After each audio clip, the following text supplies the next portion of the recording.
What if the biggest mysteries of life, death, and what lies beyond weren't quite so mysterious after all? What if what we think of as supernatural is really just, well, part of the natural world we're only starting to get a handle on? That's a fascinating way to frame it. Today, we're diving deep into a really interesting book that tackles these exact questions. Soul's consciousness and the afterlife. Discover the mystery, magic, and magnificence. It's by Shirley Marshall, PhD. Right. We've looked at the book's overview, snippets from retailers, that sort of thing, to get a good sense of it. Okay. And our mission for you listening is to unpack the core ideas in this book. It's even described as mind-blowing, and see how it blends science, spirituality, and, well, personal experience to maybe shift your perspective on reality. Sounds like quite a task. Yeah, it does. Okay, so let's get into it. When you see a book trying to connect such big concepts, you always wonder about the author. What can you tell us about Shirley Marshall? Her background seems, well, incredibly diverse. It really is. I mean, Shirley Marshall, she's a retired college educator, but her professional life actually kicked off as an active duty Army officer. Served for 9 years. Wow. Okay. Army officer. Yeah, and you can almost sense that kind of structured approach sometimes, which is interesting given the, metaphysical subject matter. And her own journey into this, her personal quest, it seems like it started really young, didn't it? Not in academia at first. No, absolutely not. Her interest in metaphysics, it was apparently sparked way back, over 55 years ago. She was in a high school psychology class. High school? Yeah. Heard a book report on reincarnation. And just like that, it set her off on this lifelong mission, really, to understand life's meaning, purpose, death, the afterlife. Subjects, she points out, were pretty much ignored or even stigmatized back then. Right, so that curiosity wasn't just a passing thing. Not at all. It says a lot about her, I think. So she then took that personal interest and brought it right into her academic work. She didn't keep them separate. Precisely, yeah. While she was working on her doctorate, that was in human development, she specifically zeroed in on thanatology. Thanatology. That's the study of death and dying, right? Exactly. But not just the biological side. It covers the psychological, social, spiritual aspects of mortality, grief, the whole transition. Super relevant for exploring the afterlife. Makes sense. And her academic work also involved teaching undergrad courses in social sciences, behavioral sciences, and then graduate courses in counseling. Things like loss and grief counseling. It sounds like she wasn't just stuck in an ivory tower, though. Her work went beyond the classroom, applied knowledge. That's a really good point, yes.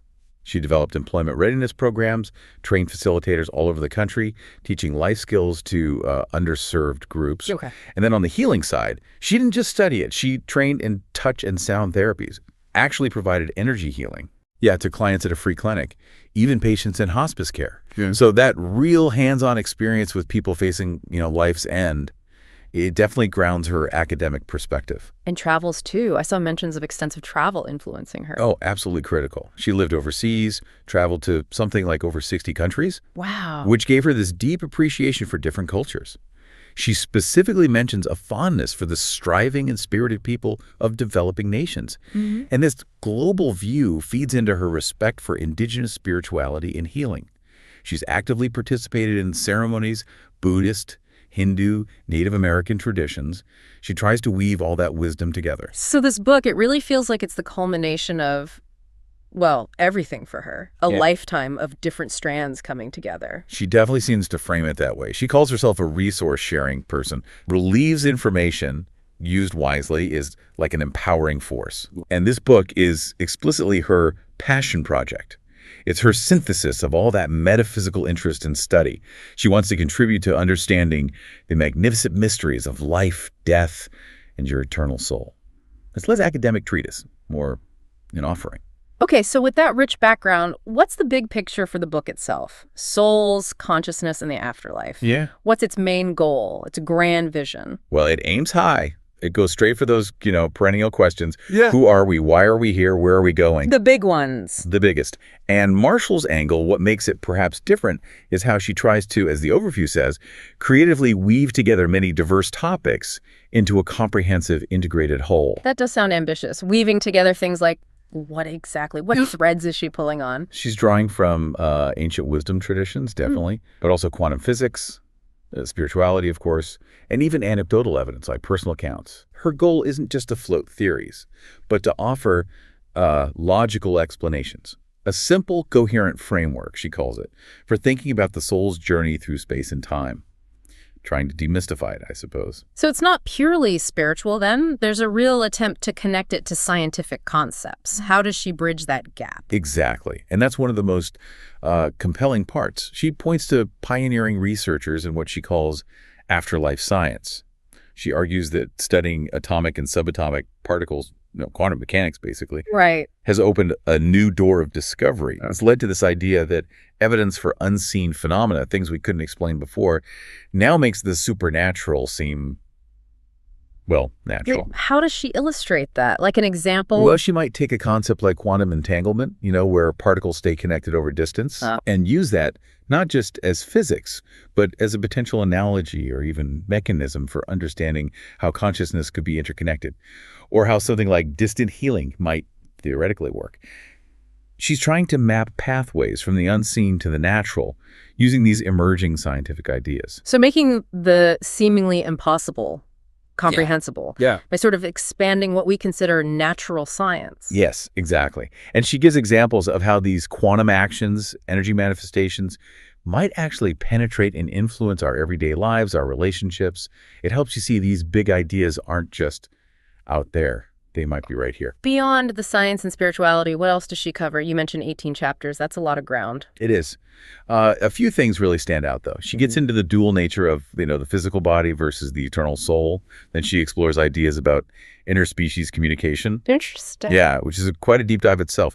And she tackles those tricky concepts like energy entanglements, the idea that relationships leave these lasting energetic links, and karmic ties, which she explains not really as cosmic punishment, but more like energetic patterns that influence our present and future paths, trying to make these abstract things a bit more graspable. And the experience of death itself, which, let's face it, most people fear. How does she frame dying?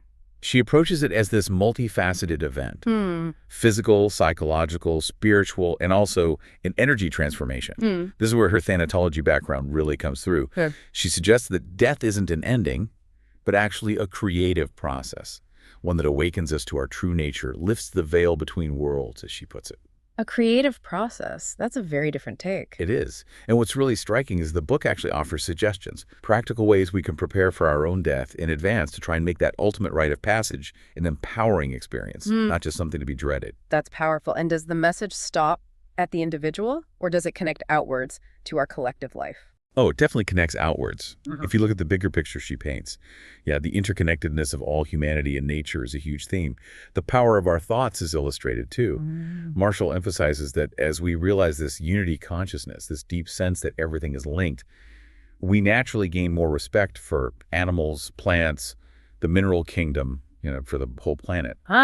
So the personal journey leads back to a kind of collective responsibility. Exactly. It brings it full circle. So thinking about you, the listener, who is this book really aimed at, and what's the intended effect? Well, the description suggests that readers interested in metaphysics, sure, but also psychology, holistic health, even criminology, interestingly enough. Criminology? Yeah, perhaps exploring the roots of behavior, motivations. They'll find both practical and innovative information. It discusses topics not often examined and does it in a pretty no-nonsense and inspiring manner. Basically, anyone curious enough to want to stretch their perspective. It was described as mind-blowing. That suggests a pretty strong impact is intended, right? Yeah, I think that description fits. It seems designed to genuinely challenge and expand ordinary perceptions of reality. It's not just giving information, it's asking you to fundamentally rethink some things. Okay, so if we want to explore these deep questions ourselves, based on her perspective, what does she suggest? What's the recommended path to truth? Well, she doesn't push just one path. She encourages exploring various ways, whether that's rigorous study, prayer, meditation, maybe personal revelation, experimentation, even using scientific instrumentation. So open-mindedness is key. Absolutely. The key things she stresses are cultivating curiosity, staying flexible, and being open-minded. It's less about finding the single answer and more about embarking on your own informed journey of discovery, and also being mindful of how we support each other and the whole web of life. So what does this all mean for you? Shirley Marshall's deep dive into soul's consciousness and the afterlife. Well, it invites us to consider that maybe these mysteries we fear or think are just beyond comprehension might actually be natural phenomena, just waiting for us to understand them through this broader lens of science and spirituality combined. Yeah, her ultimate goal seems to be bringing more awareness, more understanding to it all. Because, as she concludes, if death is seen as natural, universal, and even necessary, then life can be experienced with greater faith and joy. It's a really profound shift. So here's a final thought. If seeing the supernatural as just natural can change how we view death, how might truly embracing that idea of our deep interconnectedness with all life transform not just our big philosophical ideas, but our everyday actions, our whole approach to being alive? Something to think about.